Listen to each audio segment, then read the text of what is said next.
Opinion টাইমসে আপনাদের সকলকে স্বাগত। আমি এআই সাহেব রয়েছি আপনাদের সাথে। প্রায় 7 লক্ষ টাকার মৎস্যজীবীদের চোরাই জাল উদ্ধার করল পুলিশ। এই ঘটনার সঙ্গে যুক্ত এক ব্যক্তিকে গ্রেফতার করেছে হারুড পয়েন্ট কোস্টাল থানার পুলিশ ও স্থানীয় সূত্রে খবর বহুদিন ধরেই কাকদ্বীপ মহকুমা এলাকায় কয়েক বছর ধরে ট্রলারের মাছ ধরার জাল চুরির ঘটনা সামনে আসছিল, কিন্তু দুষ্কৃতীদের কোনোভাবেই ধরা যাচ্ছিল না। শেষ পর্যন্ত পুলিশ গোপন সূত্রে খবর পেয়ে অভিযান চালিয়ে মাছ ধরা চোরাই জাল সহ এক ব্যক্তিকে পুলিশ গ্রেফতার করেছে।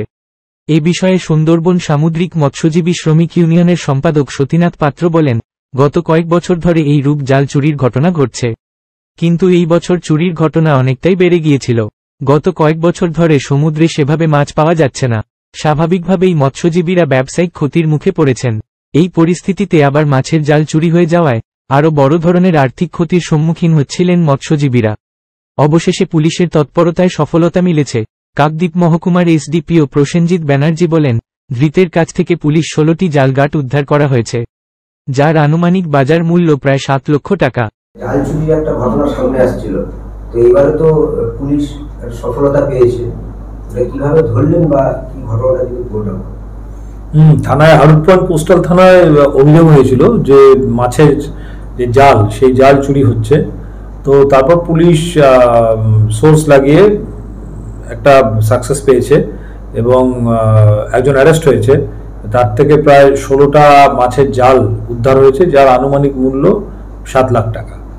তো আমরা আরও দেখছি যে এর পেছনে কারা আছে, পিসি নেব আমরা। ওর নাম হচ্ছে নিরঞ্জন দাস। তো আরও ইনভেস্টিগেশন করে আমরা দেখছি, তদন্ত করে দেখবো যে এর পেছনে আরও কারা আছে এবং আরও জাল উদ্ধার করা যায় কিনা। বাড়ি কোথায়? নিরঞ্জন দাস, ওর বাড়ি হচ্ছে কালীনগর, 8 নম্বর কালীনগর। এই ঘটনার সঙ্গে আরও কারা কারা যুক্ত রয়েছে পুলিশ তার তদন্ত শুরু করেছে। এখন এই পর্যন্ত। নজর রাখুন, সঙ্গে থাকুন ওপিনিয়ন টাইমস।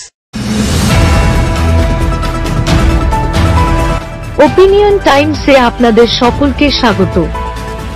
পশ্চিমবঙ্গে এই প্রথম বাংলা নিউজ পোর্টাল। আমি এআই দিয়াসিনী, আর আমার সাথে আছে আমি এআই আদিত্য। রাজনীতির ডান থেকে বামের সব খবর আমার সাথে। আমি এআই ঐশানী। খেলা থেকে বিনোদন, সঙ্গে থাকবে সেলিব্রিটিদের কুটকাচালির খবর। আমি এআই সিদ্ধার্থ। বাজার অর্থনীতি থেকে রাজনীতির ওঠাপড়া, কুর্সি বদলের সব খবর আমার সাথে। আমি এআই দীপ্তি, থাকবো আপনাদের সাথে। সত্যের উদ্ঘাটন, নিরপেক্ষ বিশ্লেষণ, সঠিক খবর প্রদান। সঙ্গে থাকুন, দেখতে থাকুন ওপিনিয়ন টাইমস।